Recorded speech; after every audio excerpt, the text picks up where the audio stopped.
여러분들은 복 있는 분들입니다. 예, 여러분들은 복 있는 분들입니다. 왜냐하면 매 순간순간이 우리의 인생이에요. 그러니까 지금 내가 소중한 선택을 하고 소중한 자리에 있지 않으면서 내일 내 인생에 복된 삶이 올 거다, 그렇게 생각하는 사람은 어리석은 사람이에요. 지금 내가 복된 자리에 있고 지금 내 삶이 행복하면 그 사람은 복 있는 사람이에요. 왜냐하면 인생이란 사실은 매일 매 순간이 연결되어서 인생이 만들어지는 것이기 때문에 지금 행복하지 못하면서 내일 행복할 거라고 생각하는 사람은 어리석은 사람이에요. 그것은 불가능해요. 그러니까 오늘 복된 자리에 있고 이 순간을 소중하게 여기며 사는 사람은 복이 있는 사람입니다.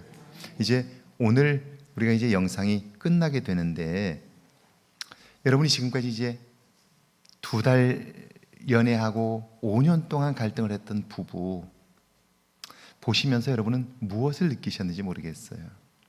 제가 이 영상을 통해서 여러분과 나누고 싶었던 것은 절대로 배움이 없이는, 우리는 나 자신을 알지 못하기 때문에, 내가 모른다는 사실을 모르기 때문에 누군가의 전문가의 조언이 없이는, 코치가 없이는 가정은 절대로 건강해질 수가 없어요. 온전해질 수가 없어요. 왜냐하면 시간이 지나면 지날수록 내가 모른다는 사실을 모른 채 잘못된 자기 확신 속에 빠져 살기 때문에 그 상태로 부부는 100년이 가도 결코 화해되지 않아요. 오히려 상처만 커져요. 여러분이 영상을 통해서 보셨을 거예요. 카메라가 돌아가고 있는데도 그들은 조금도 양보하려고 하지 않고 갈등이 그 정도인데, 카메라가 돌아가지 않을 때 그들은 어떻게 살았을까요? 한번 상상해 보세요. 그리고 전문가의 코칭을 받으면서도 벌떡 일어나 나가잖아요. 그런데 아무도 중재하는 사람이 없이 두 사람이 살았을 때에 그들은 어땠을까요? 엄청난 상처를 주었을 거예요. 그래서 이렇게 생각하고 마지막 영상을 보면 좋겠는데요, 우리 인생에는 반드시 심판이 필요하다. 우리 인생에 심판이 필요해요. 그래서 심판이 더 이상 나쁜 일, 극한 상황으로 가지 않도록 옐로우 카드를 심판이 줘야 되고요, 정말 더 옐로우 카드보다 더 심한 일들이 벌어지면 레드 카드를 줘서 그 그라운드에서 내보내야 돼요. 그래야 더 이상 상처가 나질 않아요. 그런데 심판도 없는 경기장에서 두 사람이 치고받고 싸우는 거예요. 어떤 일이 벌어지겠어요? 자, 우리의 인생에는 우리의 심판이 필요하다. 그분이 하나님이신 거죠. 할렐루야. 심판이 필요하다. 또 하나는요, 경기에는 룰이 필요한 것처럼 우리의 부부 생활에도, 가정에도 룰이 필요하다. 그게 뭐예요? 그게 말씀인 것이죠. 그래서 우리의 가정에 심판과 룰이 없으면 우리 가정은 엉망이 되고 마는 거예요. 이 부부도 만약 전문가를 만나지 못했다면 이 가정은 깨지고 말아요. 더 이상 유지하기 어려워요. 왜? 신뢰가 전혀 없는 거예요. 그런데 전문가를 만나서 무엇이 문제인가를 알았고, 그리고 사실은 그 지금까지 상처가 해결된 건 아니에요. 그러나 무엇이 문제인가를 서로 알았고, 그리고 표현하는 것 하나 바꿨는데 삶이 달라져요. 부부의 삶이 달라져요. 사실은 많은 분들이 그저 결혼해서 참고만 살아오기 때문에 그 문제가 더 심각했던 거예요. 조금이라도 다투고 그 문제를 해결하려고 했더라면 여기까지 오지 않았을 수 있어요. 그런데 참고만 오기 때문에 문제가 더 심각해졌고요, 자기 스스로 이제는 안 된다고 확신하고 결국 그렇게 끝내는 가정들이 너무너무 많은데, 그런데 다시 시작할 수 있는 기회마저 그분에게는 없어요. 왜? 잘못된 확신을 가지고 있기 때문에 그래요. 자, 지난 시간에 표현하는 것 하나 바꿨어요. 선생님처럼, 부모님처럼 야단치는 표현에서 나는 이렇게 생각하는데, 당신 때문에 나는 이렇게 느끼는데 당신은 어떠냐고 표현 하나 바꿨는데 분위기가 달라졌죠. 관계가 새로워져요. 누군가의 코칭을 받으면 이렇게 달라질 수 있어요. 자, 하물며 하나님의 코칭을 우리가 받는다면 우리 인생은 얼마나 달라질 수 있을까? 자, 영상 한번 보시죠.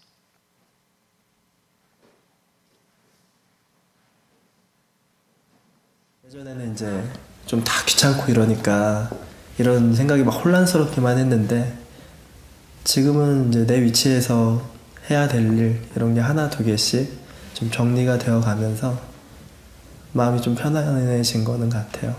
물론 더 서로 노력을 많이 해야 되겠지만은 그래도 좀 긍정적인 생각이 좀 많이 들어요, 지금은. 부정적으로 많이 생각했으니까 남편이 생각을 할까? 과연 하겠어? 딴 거면 하겠지? 이렇게 했는데 지금은 그냥 생각하겠지. 그래. 좀 있으면 말해주겠지. 어쨌든 그러네. 그다음에 신혼가고. 오늘은 부부에게 아주 특별한 날입니다. 그동안 미루고 미뤄왔던 중요한 결정을 하기로 했기 때문입니다. 정말 맨 처음에 남편이 사겠다는 터보차는 안 사기로 했어요. 아, 정말요? 네. 왜요? 남편이 생각해봤는데 너무 예산 오바라면 굳이 자기가 그렇게까지는 하지 않겠노라고 또 너무 정중하게도 그렇게 말씀해줘서 제가 또 감사히 받겠노라고. 이러고 또 보러 가서 터보면서 터보 사야 맞기래. 라그에서 다 봤잖아. 근데 라그는 더 화난 거. 그러니까. 별로였어, 라그. 그래. 그래요. 하세요. 불교하세요. 결혼 4년 만에 처음으로 부부는 함께하는 즐거움을 깨닫고 있습니다.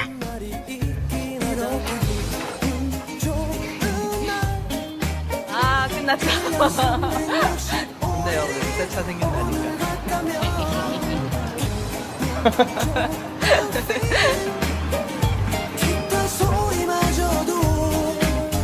안녕하세요.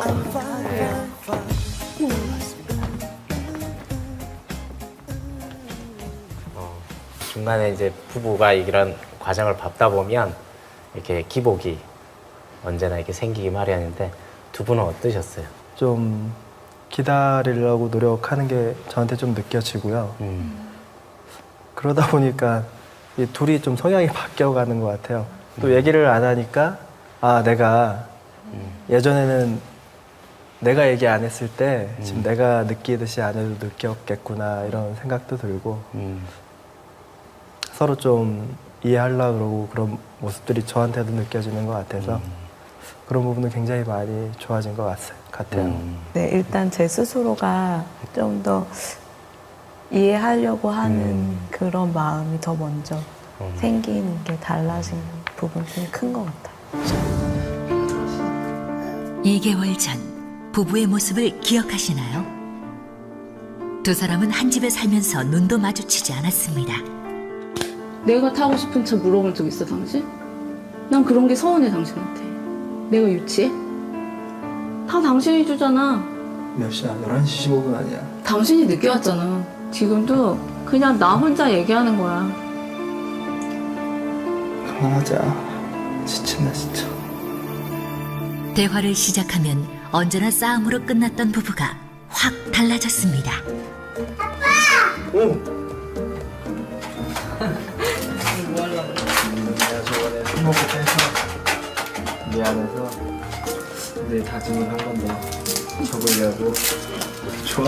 다시 적는다니까? 엄마 뭐해? 각자 양보하고 하나씩 적자. 일주일에 한 번씩 주제를 바꿔가면서 서로 실천할 거를 적어서 서로 실천하는 거야. 여기다 적어서 같이 해야지. 혼자 하는 건 의미가 없어. 네, 그래야지. 네. 2달 전까지 부부의 치열한 전쟁터였던 이 자리에서 두 사람은 새로운 시작을 약속합니다.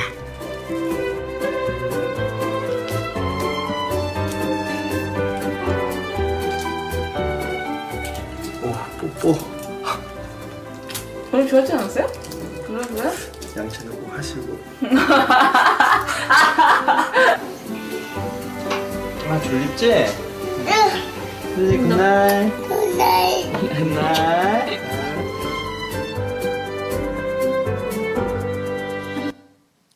얼굴이 달라지지 않았어요. 생기가 생기잖아요. 그리고 사실은요, 이 세상의 모든 경주는 다 한쪽이 승리하면 한쪽이 패하도록 되어 있어요. 그런데 부부관계에 있어서, 가정 안에서는요, 사실은 두 사람 다 승리할 수 있는 게 유일한 가정생활이에요. 부부관계예요. 그런데 지금 부부들을 보면, 가정을 보면 둘 다 패하고 있어요. 왜 이렇게 될까 하는 거예요. 이걸 우리가 생각해야 되는 거죠. 자, 여러분이 축구 경기를 잘 보세요. 위험한 행동을 하면 심판이 파울, 옐로우 카드를 보여줘요. 그럼 본인은 인정하려고 하질 않아요. 그때 심판은 불러다가 이렇게 얘기를 해줘요. 네가 이렇게 해서 지금 카드를 받는 거라고. 만약에 그걸 수긍 안 하고 돌아가려고 그러면 다시 불러요. 그리고 보여줘요. 너가 지금 잘못한 거라고 이야기해줘요. 그런데 우리는 관계에서 한 번도 무엇 때문에 누가 잘했는지 잘못했는지, 무엇 때문에 이런 일이 생기는지를 객관적으로 평가를 받아본 적이 없어요. 이 문제는 너 때문에, 저 문제도 너 때문에, 다 상대방에게 비난 게임만 하는 거예요. 그러면 결코 그 관계는 새로워질 수 없어요. 그런데 관계가 새로워지는 계기들이 있어요. 그리고 하나님을 심판으로 모시고 말씀을 가정의 룰로 삼고 사는 가정의 특징이 하나 있어요. 그게 뭐냐면 감사예요. 하나님이 심판이 되어주시고 말씀이 기준이 되면 그 가정은요, 서로를 향해서 고맙다는 이야기들을 해요. 작은 것에도 감사해요. 그러면서 서로가 서로에게 소중한 존재가 되어가는 거예요. 별거 아니잖아요. 그 차 마지막에 차 고르러 갔는데요, 전에는 한 번도 무슨 차를 살 거냐, 어떤 색깔을 살 거냐 물어본 적이 없어요. 그런데 당신 무슨 색으로 원해? 내가 보니까 그건 어려울 것 같아. 당신 원하는 차 뭐야? 물어봐 주잖아요. 그걸 사달라는 게 아니라 내 생각은 그렇다는 걸 얘기하는 거예요. 그런데 그것만으로도 그렇게 기뻐하는 거예요. 물어봐 준 것에 대해서 고마워하고 얼굴에 생기가 나잖아요. 여러분, 그런데 이 관계를 지금까지 깼던 게 뭐냐면 서로 잘못했다고 생각하기 때문에 상대방에게 무례하게 하는 거예요. 오늘날 한국 교회가 욕을 먹는 이유도 그리스도인들이 너무나 무례하기 때문이에요. 제가 봐도 너무 무례해요. 교회 안에서도 너무너무 무례해요. 존중할 줄을 몰라요. 여러분, 사랑은 무례히 행치 않는 거잖아요. 교회 안에서 이 사랑을 경험할 수 없다면 세상 어디에서 경험할 수 있을까요? 무례하다는 건 이런 걸 거예요. 제가 이제 목회를 하는 동안 제가 생각하는 사랑이란 이런 거예요. 무례히 행치 않는 건 이런 거예요. 지난달, 이번 달이군요. 이번 달에 우리 첫 주에 우리가 당회를 했어요. 당회를 했는데 제가 내년도에 우리 교인들과 함께 우리 교회가 개척한 민다나오 섬에 교회가 하나 있잖아요. 거기를 우리 교인들과 함께 가서 둘러보고 그 원주민 교회 하나를 봉사하면 좋겠다. 작년과 올해 우리가 2해 동안 단기 봉사를 못 갔기 때문에 교인들과 함께 내년에 가면 좋겠다. 그러면 올해는 답사를 다녀와야 되는데 이왕 답사에 가는 길에 민다나오 섬에 있는 원주민 목회자들을 모아서 세미나를 하면 좋겠다라고 해서 제가 그 안건을 장로님들과 함께 상의했어요. 그러면 7월 달에 7월 22일 날 제가 떠나서 갔다 와야 되기 때문에 시간이 얼마 없어요. 비행기표는 일찍 끊을수록 싸요. 제가 그 마음의 결정을 하고 그쪽과 타진을 하고 이야기가 되었을 때가 5월이에요. 5월. 비행기표를 미리 예약을 하고 끊으면 지금보다는 6월 첫째 주보다는 10만 원 정도를 더 싸게 갈 수 있어요. 1인당. 저희 부부가 같이 갈 거니까 20만 원을 줄일 수 있어요. 근데 만약에 제가 그 마음을 가지고 그 결정을 하고 비행기표를 끊으면 그러면 당회를 할 때 제 의견을 강하게 이야기할 수밖에 없어요. 혹시라도 장로님들 중에 다른 생각을 가진 분들이 계실 때 나는 이미 표를 끊어놨기 때문에 장로님이 그런 이야기를 하면 불편해져요. 그러면 그때 무례히 행치하는 게 뭘까요? 마지막 결정을 가지고 가지 않고 들어가서 장로님들과 충분히 함께 이야기를 해서 내려지는 결정, 그 다음에 비행기 티켓을 끊는 거예요. 그게 서로를 존중하는 거예요. 제가 6월 첫째 주까지 기다려서 장로님들과 함께 상의하고 장로님들과 함께 결정을 하고 나서 비행기표를 끊었어요. 당연히 10만 원이 더 비싸요. 1인당 10만 원이 더 비싸요. 근데 저는 그게 손해라고 생각하지 않아요. 그렇게 행하는 일들이 서로 간의 신뢰를 만드는 거라고 생각하는 거예요. 무례히 행치 않는 거라고 생각하는 거예요. 교회 안에서도 마찬가지예요. 똑같은 말을 해도 어떻게 하느냐에 따라 완전히 달라지는 거예요. 근데 우리는 옳다는 내용만 생각하지 그걸 어떻게 전달하는 거에 대해서 생각하지 않아요. 그래서 이걸 깨달았던 우리의 믿음의 선조들은 정말 한 사람 한 사람을 그리스도 대하듯 해야 되겠다. 무례히 행치 말아야 되겠다. 사랑하며 살아야 되겠다라고 생각하면서 어떻게 상대방을 그리스도를 대하듯 할 수 있을까를 고민하다가 기도하다가 이런 인사법을 만든 거예요. 저를 한번 따라해 보실까요? 내 안에 그리스도께서 당신 안에 계신 그리스도께 문안드립니다. 이렇게 인사를 한 거예요. 한 사람 한 사람 그의 외모나 그의 지식이나 그의 부나 그의 직급이나 이런 거와 상관없이 내 안에 계신 그리스도께서 당신 안에 계신 그리스도께 문안드립니다. 이렇게 인사를 한 거예요. 존중하는 거죠. 배려하는 거예요. 제가 당회를 하는 동안 한 번도 결정을 해서 들어가 본 적이 없어요. 왜냐하면 제가 이런 생각을 가지고 있지만 혹시라도 장로님들이 반대한다면 제 생각을 포기할 마음의 준비가 되어 있기 때문에 그래요. 설득할 수 있는 데까지 설득하지만 그래도 조율되지 않으면 제 생각을 포기하기 위해서 제 결정을 가져가지 않는 거예요. 이게 배려인 것이죠. 그리고 어떤 말을 하든지 말할 때마다 좋은 표정으로 그리고 정말 정중한 말로 이야기를 하는 거예요. 제가 다음 주간인가요? 다음번 주일 오후에 여러분에게 영상을 하나 보여드리려고 하는데 한국 사람이 사과하지 않는 이유, 그분은 크리스찬도 아니고 아주 젊은 친구인데 어쩌면 그렇게 맹랑하고 똑똑하게 이야기하는 유튜버인데요. 제가 영상 하나를 발견하고 깜짝 놀랐어요. 한국 사람이 사과하지 않는 이유를 설명했는데 기가 막히게 설명했어요. 저는 그게 참 이해가 안 됐었거든요. 왜냐하면 미안하다고 이야기하면 별 문제가 아닌데 그거 한마디 사과를 못해서 생기는 문제가 너무 크거든요. 왜 사과를 못할까? 그 젊은 친구가 얼마나 설명을 잘했는지 기대하셔도 좋습니다. 자, 하나님을 심판으로 모시고 가정과 내 관계에서 룰을 가지고 사는 사람, 그 사람의 삶이 세상 사람과 다른 것은요, 그의 입에는 감사가 있어요. 할렐루야. 그래서 다르게 사는 거예요. 자, 그런데 어떻게 감사해야 되나? 사람들이 그걸 잘 몰라요. 밑에 한번 읽어볼까요? 같이 한번 읽습니다. 시작. 단골로 가는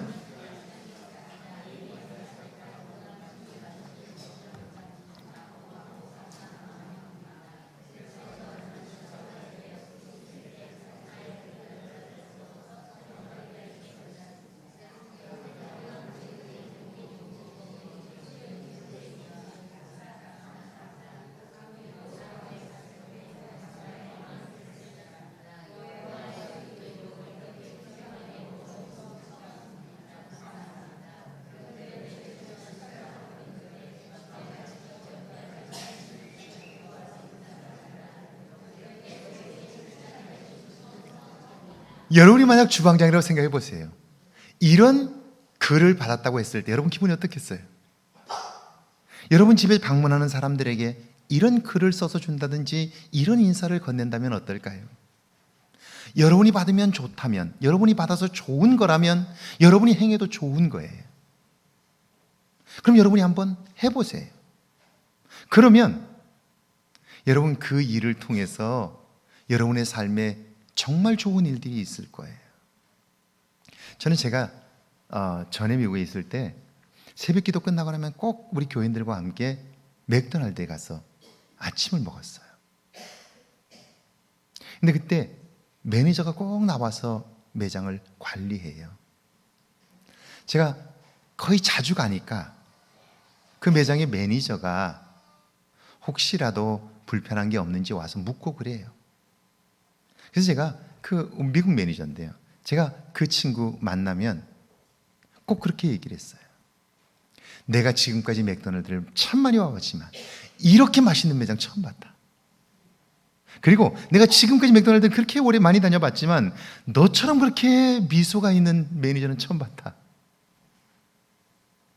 그랬더니요, 그 다음부터 저희가 가면 매니저가 나와서 인사를 해요. 문을 열어줘요. 그뿐 아니라 제가 가끔 그 맥도날드에 점심을 먹을 사람이 없으면 그 맥도날드에 가서 드라이브 스루를 해요. 차를 가지고 이렇게 한 바퀴 돌아서 주문하고 이렇게 받아가지고 와요. 제가 점심이 아니고 가다가 커피 한 잔이 생각이 나서 드라이브 스루로 들어가면요, 그 친구가 제 목소리를 알고 커피를 돈을 안 받고 계속 주는 거예요. 있는 동안 커피를 공짜로 마셨어요. 그 친구 때문에. 자, 여러분이 만약에 무슨 일을 하는데 이런 인사를 받았다고 생각해 보세요. 좀 과장된 표현이지만 그러나 재밌잖아요. 노아의 홍수 이후로 이런 음식 처음이라고. 얼마나 유쾌하고 기분이 좋아요. 여러분이 가진 것은 없어도 누군가를 이렇게 기쁘게 할 수 있단 말이죠. 할렐루야. 그럼요. 남편이 아내를 배려했더니 그 말 한마디가 아내의 얼굴을 펴잖아요. 화나게 만들잖아요. 그런데 우리는 이렇게 생각해요. 왜 얼굴이 그러냐고. 얼굴 좀 펴라고. 그러면 속으로 이렇게 얘기해 줘야 돼요. 너 때문이야 이놈아. 이렇게 좀 나 좀 얼굴 좀 펴게 해줘. 그렇게 얘기할 수 있단 말이에요. 이걸 우리가 기억해야 돼요. 자, 여기 보시죠. 감사는 표현할 때 아름답고 향기가 납니다. 1번입니다. 예배는 우리가 드릴 최고의 감사입니다. 같이 한번 읽어볼까요? 시작. 시인은 온 땅이여 여호와께 즐거운 찬송을 부를지어다. 기쁨으로 여호와를 섬기며 노래하면서 그의 앞에 나아갈지어다 노래합니다. 온 땅은 세상 모든 민족과 하나님의 모든 피조물입니다. 온 땅이 기쁨과 즐거움으로 예배할 때 하나님은 기뻐하시고 우리의 삶의 어두움은 사라집니다. 그럼요. 여러분, 어차피 할 거라면 기쁘게 하자는 거예요. 뭐라고요? 어차피 할 거라면 어떻게 하자고요? 옆 사람 얼굴 한번 보실래요? 그리고 딴 얘기 하지 마시고 고개만 끄덕끄덕 하세요. 어차피 여기 앉아 있을 거라면 기쁘게 웃으면서. 근데 여기 와가지고도 웃지도 않고 그냥 인상만 이렇게 쓰고. 어차피 할 거라면 기쁘게 하자. 할렐루야. 그럼요. 누군가 할 일이라면 내가 하자. 이거예요. 근데 참 어리석게도 돈을 주고 운동하러 가면서 여기서 자기가 할 건 안 해요. 여기서 교회에 와가지고 쓰레기 좀 일찍 와갖고 쓰레기 줍고 쓰레기통 비우고, 여기 한 주간 내내 누가 커피를 마시고 물을 마시고 컵을 했으면 와서 그거 닦고 움직이다 보면 건강해지거든요. 근데 그건 안 하고 돈을 주고 가서 또 운동하려고 그래요. 이거 계단 올라가면 되거든요. 엘리베이터 타지 말고 계단 올라가면 되거든요. 그런데 계단을 올라가면서 또 가서 돈 주고 운동해야 된다고 생각해. 그런 거 아니에요. 생활 운동이 정말 필요한 것이죠.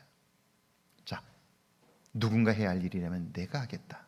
어차피 할 일이라면 기쁘게 하겠다. 이게 우리 마음속에 담겨져 있으면 여러분, 그게 우리를 행복하게 하고요, 건강하게 만드는 것이죠. 할렐루야. 그런 거예요. 자, 2번입니다. 감사에 초점을 맞추며 사는 삶입니다. 같이 읽습니다. 수억 원짜리 레이저도 초점을 맞추지 않으면 아무런 변화도 일어나지 않습니다. 그러나 문방구에서 파는 1,000원짜리 돋보기도 초점을 맞추면 불이 납니다. 시인은 말하기를 하나님께 초점을 맞추니 감사의 이유가 보였다고. 그럼요. 우리의 삶 가운데 하나님을 발견하고 그 하나님에게 관심하며 초점을 맞추면 마치 1,000원짜리 돋보기도 태양을 향하여 초점을 맞추면 불을 낼 수 있는 것처럼 우리의 인생도 달라지는 거예요. 근데 우리는 하나님께 관심하지 않고 살아요. 하나님께 맞추질 않고 살아요. 하나님의 기뻐하시는 일이 뭘까를 생각지 않아요. 오로지 내 관심만 쫓아 살다 보니까요, 우리의 삶에는 언젠가 기쁨이 사라져 버렸고요, 즐거움이 없는 거예요. 자, 다른 사람을 격려하고 다른 사람을 기쁘게 하는 것은 마음의 여유만 있으면 돼. 분주하면 절대 할 수가 없어요. 마음이 급하면 하기 어려워요. 그런데 마음의 여유만 있으면 언제든지 할 수 있어요. 그리고 내 말 한마디에 누군가의 인생이 행복해질 수 있어요. 할렐루야. 그런 거예요. 그러니까 하나님에게 관심을 맞추면 우리는 그 하나님이 행하신 일로 인하여 감사할 수 있고, 감사하면 마음에 여유가 생기고, 그리고 기뻐함으로써 주변을 행복하게 할 수 있는 거죠. 그리고 믿음의 말을 할 수 있게 되는 거예요. 삶이 달라지는 거죠. 자, 3번이죠. 할 수 있는 방법을 다해 하나님을 높이며 감사하십시오. 같이 읽습니다. 삶의 전 영역에서 할 수 있는 모든 방법으로 하나님을 찬양하며 감사할 때 우리의 삶은 달라집니다. 하나님께 관심함으로 그분과의 동행을 느낄 수 있고, 그분이 기뻐하시는 삶을 살아갈 수 있게 되기 때문입니다. 제가 지금까지 목회를 하면서 남자분들에게 정말 관심이 많아요. 그래서 남자분들과 함께 자주 만나고 같이 식사하고 이야기 나누고 그래요. 그래서 좀 저와 깊어지면 그 다음에 더 깊은 관계들을 위해서 함께 시간을 정하고 만나고 그래요. 제가 만났던 집사님들 지금도 가까이 지내는 분들이세요. 그분들이 저 때문에 교회를 나오게 되고 새벽 기도를 나오게 되고, 그리고 저와 함께 인생의 진지한 이야기들을 하기 시작하다가 성경을 공부하기 시작했어요. 그리고 살아온 삶을 같이 이야기하다가 어느 날은 밤을 꼬박 새요. 저녁에 만났으니까 6시쯤 만나가지고 저녁 먹고 앉아서 커피 마시면서 이야기하다가 밤을 꼬박 새고 제가 새벽 기도를 그냥 나가는 거예요. 그러면 제가 5시까지 같이 있다가 제가 새벽 기도 가니까 본인도 새벽 기도를 또 나오죠. 뒤에 앉아 있어요. 그러면 새벽 기도 끝나고 나면 같이 또 맥도날드 가서 아침을 먹고 헤어져요. 그분들이 하나같이 한 말이에요. 이렇게 얘기해. 목사님, 술도 안 먹고 밤을 이렇게 남자끼리 세울 수 있다는 게 자기 너무너무 신기하다고. 지금까지는 술만 마셔야 밤을 세울 수 있다고 생각한 거예요. 그리고 재미가 없어서 어떻게 밤을 세우냐 그렇게 생각했는데, 술 먹지 않고도 밤을 세우는데 그 이야기가 그렇게 재미있는 걸 처음 경험한 거예요. 그러니까 그 다음부터는 시간만 나면 같이 앉아서 이야기를 하는데 밤을 세우는 거예요. 며칠 같이 만나서 밤을 세우는데 그 시간이 그렇게 즐겁고 좋은 거예요. 남의 흉을 봐서 그럴까요? 아니에요. 내가 받은 은혜들을 같이 나누는데 그게 그렇게 좋은 거예요. 그러니까 신앙이 성장하는 거죠. 만약 그렇지 않으면 결국 술 마시는 것으로 삶의 즐거움을 삼는데요, 여러분, 내가 삶에 있어서 자꾸 큰 문제들을 술로 해결해 가기 시작하면 그 사람의 내면은 성장하지 않아요. 피하는 것이 되죠. 결코 내면이 성장하지 않고 믿음도 성장하지 않아요. 그러니까 그의 삶의 즐거움은 없는 거죠.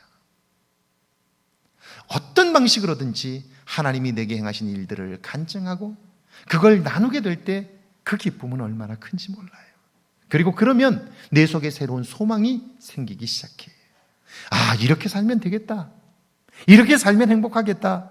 새로운 소망이 생기기 시작해요. 삶의 기쁨이 있는 거죠. 그리고 기도하면서 내가 남은 인생 살아야 할 이유가 뭔지를 발견했다고 그러고요. 그걸 위해서 헌신하면서 너무 기뻐하고요. 할렐루야. 그런데 오늘날 이게 교제거든. 이게 코이노니아라는 말의 원래 뜻이에요. 그런데 오늘날 코이노니아 하면 그저 밥 먹는 걸로만 생각해. 밥 먹는 걸로만. 그렇지 않아요. 코이노니아는 내가 받은 은혜를 함께 나누는 거예요. 그걸 나누기 위해서 밥을 먹는 것이고 과일을 함께 나누는 거예요. 여러분, 누군가와 함께 밤을 지새워 본 적이 있으신가요? 남자분들? 사는 이야기 하느라고 밤을 새워본 적이 있나요? 없을 거예요. 그런데 그 이야기를 함께 나누기 시작하면 정말 재밌거든요. 그리고 얼마나 기쁜지 몰라요. 재미가 있고요. 그러니까 지금도 그 집사님들이셔요. 그때 저와 함께 했던 그 집사님들이 지금도 저와 함께 여행을 하자고, 목사님 시간 좀 내세요. 시간만 내주시면 저희 부부와 함께 3박 4일 시간을 내서 자기들이 스케줄을 다 잡을 테니까 시간만 내주세요. 같이 3박 4일 한 주간 여행하고 싶다고. 지난 주간에도 미국에 사는 우리 집사님 부부가, 목사님 언제 시간이 나세요? 저희는 시간이 넉넉하니까 언제든지 시간 낼 테니까 목사님 시간 한 주간만 내주세요. 저희와 함께 여행하시자고. 그러는 거예요. 왜? 밤을 새워서 이야기해도 즐거운 시간들을 경험했기 때문이죠. 과연 우리가 그런 은혜들을 경험해 봤냐 이거죠. 믿음 안에 살면서 믿음 안에서 이런 즐거움들을 경험해 봤느냐 하는 거예요. 여기 오늘 보세요.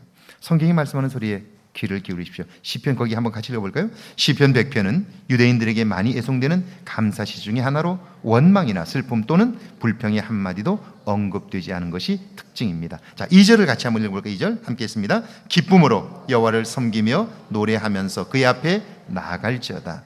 하나님 앞에 나아갈 때 무엇을 하면서 나아가라고 했죠? 2절에 보니까 같이 읽습니다. 거기 기쁨으로 여호와를 섬기며 노래하면서 나아갈, 기쁨으로 여호와를 섬기라는 거예요.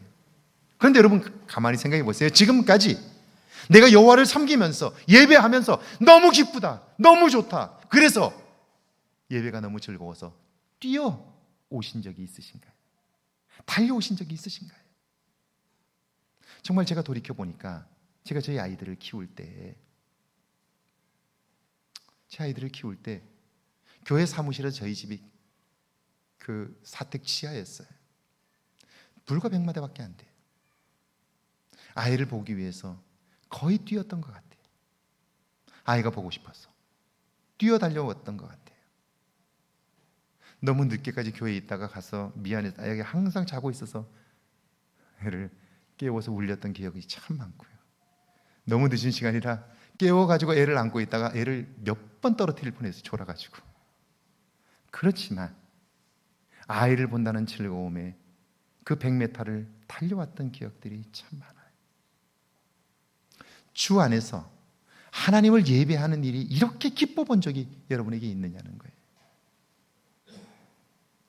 하나님을 예배하는 게 너무 즐거워서 그냥 올 수가 없어서 기뻐 달려왔던 적이 있었느냐 하는 거예요. 노래하면서 오늘 우리 30공동체가 불렀던 찬양처럼 하늘의 문을 여소서 이곳을 주목하소서 주를 향한 노래가 꺼지지 않으니, 이런 찬양을 부르면서 정말 하나님의 임재를 구하고 하나님의 만져주심을 기대하고 그걸 경험하게 될 때 우리 속에 놀라운 치유의 역사들이 일어나고요, 알 수 없는 기쁨들이 넘치게 되잖아요. 자, 이런 하나님을 과연 경험하며 사느냐 하는 거예요. 교회는 출입한 지 오래되었는데 과연 그런 하나님의 손길을 맛보며 살고 있느냐 하는 거예요. 밑에 한번 같이 읽어볼까요? 2절 밑에 같이 읽습니다. 기쁨으로 여호와를 섬기는 일은 그분이 하신 일을 기억할 때 가능합니다. 지금 이런 거예요. 제가 부부들이 와서 상담을 할 때 아내 이야기를 들으면 남편은 못된 놈이에요. 아이, 그런 쳐 죽일 놈이 있냐고. 남편 얘기를 들으면 부인은 하여튼 못된 사람이에요. 못된 분이에요. 그런 못된 사람이 있냐고. 그래요. 한 번은 왔는데 부인이 막 남편 못된 이야기를 막 100가지 이상씩 해요. 그래서 제가 정색하라고 그랬죠. 아, 내가 봐도 그런 분하고 못 살겠다고. 그렇게 나쁜 사람하고 어떻게 사냐고. 빨리 그만두라고 그랬더니 그분이 갑자기 깜짝 놀래가지고 아, 전부 그런 건 아니라고 그러더라고요.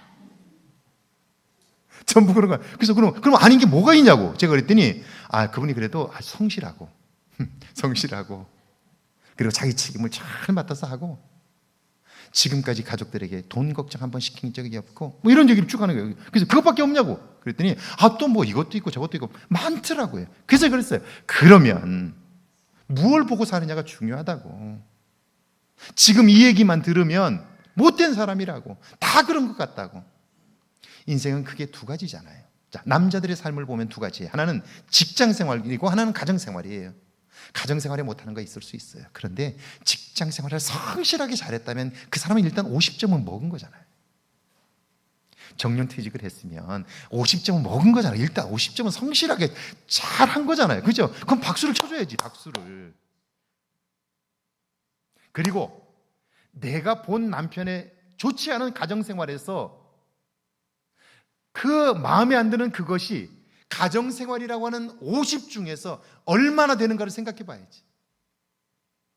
그게 5가지밖에 안 되는데 45가지는 괜찮은데 그 5가지 때문에 전체가 다 나쁜 사람처럼 생각하면 안 된다. 근데 생각이라고 하는 것은 그걸 생각하면 다른 게 하나도 안 보여요.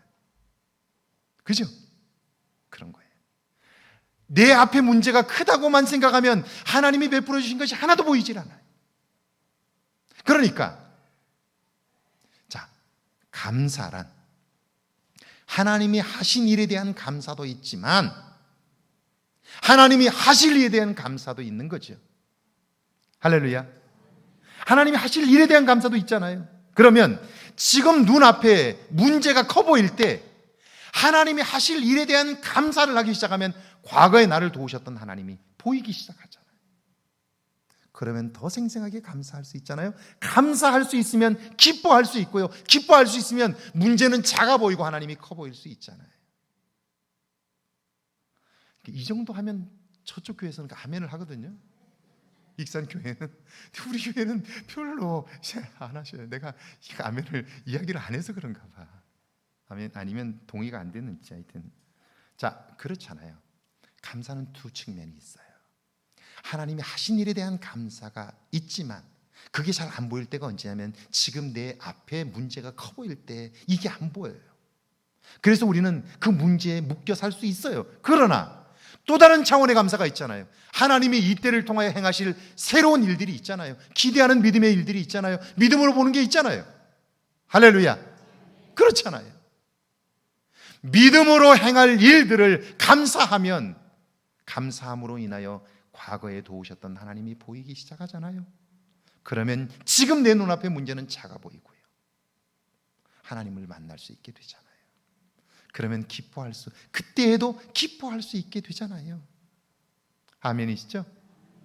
그래요. 그래서 기뻐하며 여호와를 섬기며 노래하면서 나아가라 그렇게 얘기하는 거예요. 3절이죠. 3절 한번 같이 읽어볼게요. 3절 같이 읽습니다. 여호와가 우리 하나님이신 줄 너희는 알지어다. 그는 우리를 지으시니요 우리는 그의 것이니 그의 백성이요 그의 기르시는 양이로다.